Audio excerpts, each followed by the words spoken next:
कुनारी ख्वाहिशें भाग 1। गीता। ओ गीता, कहाँ है यार, मैं लेट हो रहा हूँ ऑफिस के लिए। जल्दी चल। तुझे कॉलेज छोड़ने के चक्कर में मैं रोज लेट हो जाता हूँ। आ रही हूँ भाई, तैयार तो होने दो। कितनी आफत मचा कर रखते हो हर रोज सुबह। और तू, मैं हर रोज तेरी वजह से लेट हो जाता हूँ। पता नहीं क्या लीपापोती करती रहती है, भूतनी बन जाती है। इतने में गीता तैयार होकर कमरे से बाहर आई। देखो न माँ, आपकी परी जैसी बेटी को एक लंगूर भूतनी कह रहा है। आपने भी न माँ, क्या मेरे गले में मुसीबत डाल दी है। मैं अपने आप कॉलेज नहीं जा सकती क्या? मैं अब छोटी बच्ची नहीं हूँ जो मुझे हर वक्त सहारे की जरूरत पड़े। माँ ने कहा, तू तो मेरी परी है। यह जब तक तेरे साथ न लड़े इसे खाना हजम नहीं होता। और अब तू बड़ी हो गई है, इसलिए तुझे सहारे की जरूरत है। जमाना बहुत खराब है बच्चे, इसलिए तो कॉलेज जाते हुए तुझे भाई छोड़ता जाता है और वापसी में पापा लेने आते हैं। अब जा जल्दी से, भाई कब से तेरा इंतजार कर रहा है। हाँ हाँ, जा रही हूँ। पता नहीं ये माँ ने हर टाइम जमाने से डरती क्यों है। गीता बड़बड़ाते हुए बाहर चली गई। गीता बीबीए के पहले साल में पढ़ रही थी। उसका भाई बंटी उससे 6 साल बड़ा था और नौकरी करता था। गीता का छोटा सा परिवार था, मम्मी पापा और एक बड़ा भाई जो पंजाबी बाग दिल्ली में रहते थे। गीता के पापा का ऑफिस नारायणा में था और भाई नेहरू प्लेस में नौकरी करता था।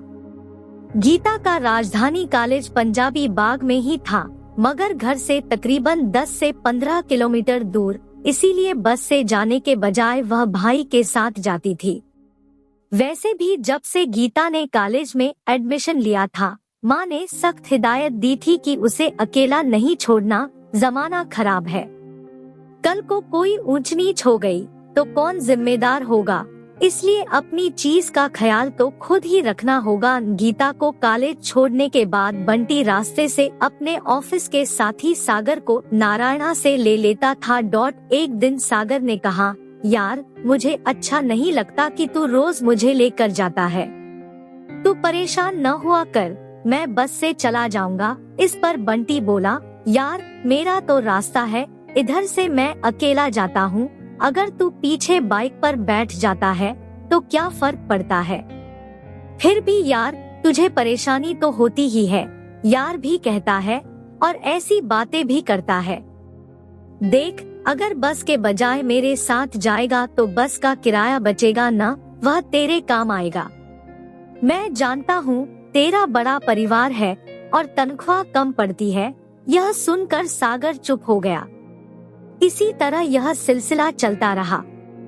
एक बार बंटी बहुत बीमार हो गया और लगातार कुछ दिनों तक ऑफिस नहीं गया। सागर ने तो फोन करके हालचाल पूछा, मगर उसे मिले बिना चैन कहा यारी जो दिल से थी। एक दिन छुट्टी के बाद वह पहुंच गया बंटी से मिलने। इधर जब बंटी बीमार था तो गीता को कॉलेज छोड़ने कौन जाता, क्योंकि पापा तो सुबह सुबह ही काम पर चले जाते थे। लिहाजा गीता बस से कॉलेज जाने लगी। बंटी ने समझा दिया था कि किस जगह से और कौन से नंबर की बस पकड़नी है। वापसी में तो उसे पापा ले आते। सागर ने बंटी के घर की डोरबेल बजाई तो दरवाजा गीता ने खोला। अपने सामने 6 फुट लंबा बंदा, जो थोड़ा सांवला मगर तीखे नैनक्श, घुंघराले बाल, जिसकी एक लट माथे पर झूलती हुई भूरी आंखें, देखकर गीता खड़ी की खड़ी रह गई। यही हाल सागर का था। जैसे ही उसने गीता को देखा तो हैरान रह गया। उसे लगा मानो कोई शहजादी हो या कोई परी धरती पर उतर आई हो। सागर ने गीता को अपने बारे में बताया तो वह उसे भीतर ले गई। सागर बंटी के साथ बैठकर बातें कर रहा था। माँ और गीता चाय पानी का इंतजाम कर रही थी, मगर बीच बीच में सागर गीता को और गीता सागर को कनखियों से देख रहे थे। घर जाकर सागर सारी रात नहीं सो सका। इधर गीता उसके ख्यालों में खोई रही।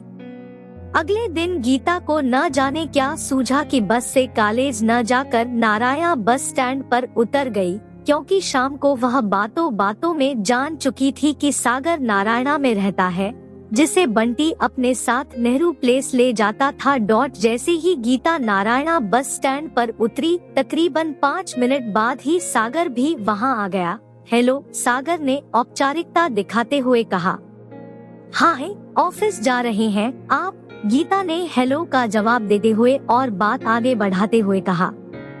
जी हाँ, जा तो रहा था, मगर अब मन करता है कि ना जाऊं। सागर आंखों में शरारत और होठों पर मुस्कान लाते हुए बोला। कहते हैं कि मन की बात माननी चाहिए, गीता ने भी कुछ ऐसे अंदाज से कहा कि सागर ने मस्ती में आकर उसका हाथ पकड़ लिया।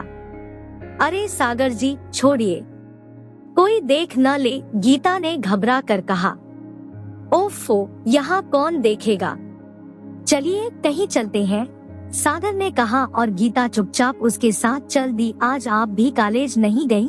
सागर ने गीता के मन की थाह पाने की कोशिश करते हुए कहा।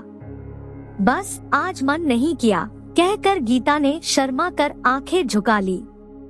सागर और गीता सारा दिन घूमते रहे, लेकिन शाम होते ही गीता बोली, सागर मुझे जाना है, पापा कॉलेज लेने आएंगे, अगर मैं न मिली तो वे परेशान होंगे। आगे की कहानी अगले भाग में। कहानी कैसी लगी कमेंट कर बताएं, लाइक शेयर और हमारे चैनल पर नए हैं तो सब्सक्राइब करें। धन्यवाद।